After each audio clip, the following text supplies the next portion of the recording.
Bonjour à tous, c'est Mylène Simone. En fait, je m'étais mis en tête de vous lire des textes oubliés dans des carnets ou sur mes disques durs. Et là, j'ai retrouvé un texte que j'avais écrit il y a très longtemps en atelier d'écriture et je vais le redécouvrir avec vous. C'est un texte qui parle d'un peintre qui peint et qui est un peu bizarre. Je vous laisse écouter. Je peignais. Je peignais toutes les nuits avant l'aube. Je ne dormais pas ou presque. Je ne mangeais pas ou presque. Depuis que je m'étais aperçue de l'étendue de mon œuvre, je n'y arrivais plus. Les cernes s'amoncelaient sous mes yeux. J'avais brisé tous les miroirs parce que je ne me reconnaissais plus. Les murs de mon appartement étaient recouverts par mes peintures qui formaient ensemble une grande fresque de ma vie. Il y en avait 104. Je peignais la 105e. Je ne voulais pas exposer. Elles étaient à moi et rien qu'à moi. Je les avais réalisées pour me souvenir. Je ne pouvais les vendre même si l'argent me manquait. Pour subsister, j'avais par le passé travaillé à la fonderie, mais j'avais été remerciée. J'étais trop vieux pour eux. Quand je ne peignais pas, je jouais du piano. À chaque fois que mes doigts délivraient des sons en appuyant sur les touches, je me réjouissais. Quand je ne peignais pas et que je ne jouais pas du piano, j'écrivais des poèmes. La peinture primait sur ces deux autres passions que je considérais secondaires. Peindre m'obsédait, peindre m'était vital. Je ressentais le besoin de représenter sur une toile ce qui torturait mon esprit. Toutes mes œuvres étaient inspirées de scènes de mon passé, d'un temps que je ne pouvais oublier. Dès que je fermais les yeux, Dimitri m'apparaissait, le regard vide, un rictus amer, sa face livide. Il avait été tout pour ne devenir plus rien. Il m'avait initiée.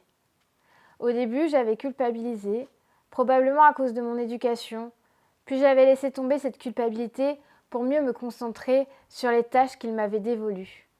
Je regardais mes peintures. J'avais longtemps cru que Dimitri et moi formions deux moitiés d'un tout.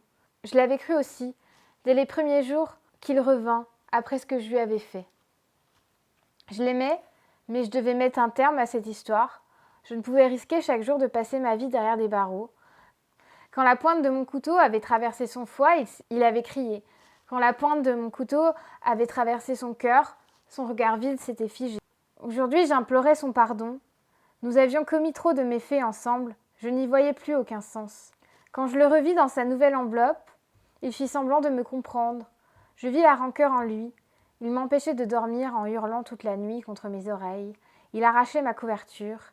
Il mettait des limaces dans tous mes aliments et éteignait sans cesse le chauffage. Il me suivait presque en permanence. Quand je l'écoutais, il disait que l'âme se libérait sans corps, que tout ça ne faisait partie que d'un processus de dématérialisation. Quand je le revis pour la première fois, je compris qu'il avait en partie raison, car je le retrouvais devant moi. Son âme continuait à perdurer alors que je lui avais arraché son corps. Cela valait-il mieux ? Dimitri ne faisait que flotter et ne possédait plus que très peu de force. J'étais le seul à pouvoir le voir et l'entendre. Dans cet état, il ne pouvait plus rien s'accaparer. Pas mieux qu'une ombre et éternellement rattachée à une personne, plus de corps, mais une personne. Cela valait-il mieux ?